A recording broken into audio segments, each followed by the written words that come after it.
اور جب تم نے کہا کہ موسیٰ ہم سے ایک ہی کھانے پر صبر نہیں ہو سکتا تو اپنے پروردگار سے دعا کیجئے کہ ترکاری اور ککڑی اور گیہوں اور مسور اور پیاز وغیرہ جو نباتات زمین سے اگتی ہیں ہمارے لیے پیدا کر دے۔ انہوں نے کہا کہ عمدہ چیزیں چھوڑ کر ان کے بدلے ناقص چیزیں کیوں چاہتے ہو؟ اگر یہی چیزیں مطلوب ہیں تو کسی شہر میں جا اترو، وہاں جو مانگتے ہو مل جائے گا۔ اور آخر کار ذلت و رسوائی اور محتاجی و بے نوائی ان سے چمٹا دی گئی اور وہ اللہ کے غضب میں گرفتار ہو گئے۔ یہ اس لیے کہ وہ اللہ کی آیتوں سے انکار کرتے تھے اور اس کے نبیوں کو ناحق قتل کر دیتے تھے، یعنی اس لیے کہ نافرمانی کیے جاتے اور حد سے بڑھے جاتے تھے۔ جو لوگ مسلمان ہیں یا یہودی یا عیسائی یا ستارہ پرست، یعنی کوئی شخص کسی قوم و مذہب کا ہو،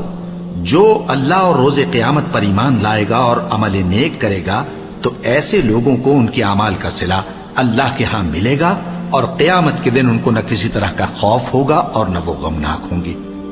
اور جب ہم نے تم سے عہد کر لیا اور کوہ طور کو تم پر اٹھا کھڑا کیا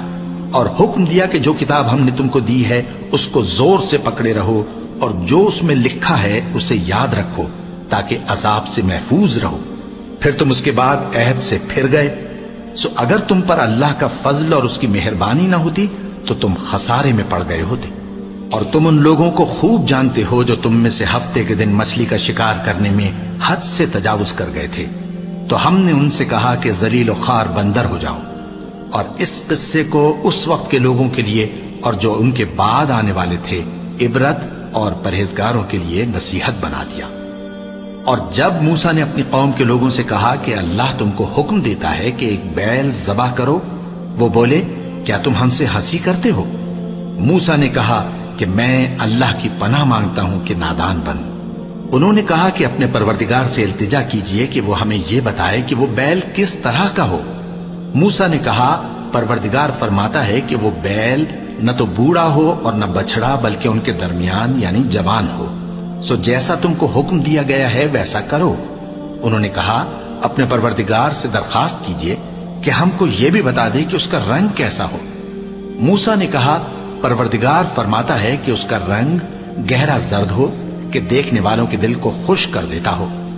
انہوں نے کہا اب کے پروردگار سے پھر درخواست کیجئے کہ ہم کو بتا دے کہ وہ اور کس کس طرح کا ہو، کیونکہ بہت سے بیل ہمیں ایک دوسرے کے مشابہ معلوم ہوتے ہیں، اور اللہ نے چاہا تو ہمیں ٹھیک بات معلوم ہو جائے گی۔ موسیٰ نے کہا کہ اللہ فرماتا ہے کہ وہ بیل کام میں لگا ہوا نہ ہو، نہ تو زمین جوتتا ہو اور نہ کھیتی کو پانی دیتا ہو، بے عیب ہو، اس میں کسی طرح کا داغ نہ ہو۔ کہنے لگے اب تم نے سب باتیں درست بتا دی۔ غرض بڑی مشکل سے انہوں نے اس بیل کو ذبح کیا، جبکہ وہ ایسا کرنے والے لگتے نہ تھے۔ اور جب تم نے ایک شخص کو قتل کیا تو اس میں باہم جھگڑنے لگے، حالانکہ جو بات تم چھپا رہے تھے اللہ اس کو ظاہر کرنے والا تھا۔ چنانچہ ہم نے کہا کہ اس بیل کا کوئی سا ٹکڑا مقتول کو مارو، اس طرح اللہ مردوں کو زندہ کرتا ہے اور تم کو اپنی قدرت کی نشانیاں دکھاتا ہے تاکہ تم سمجھو۔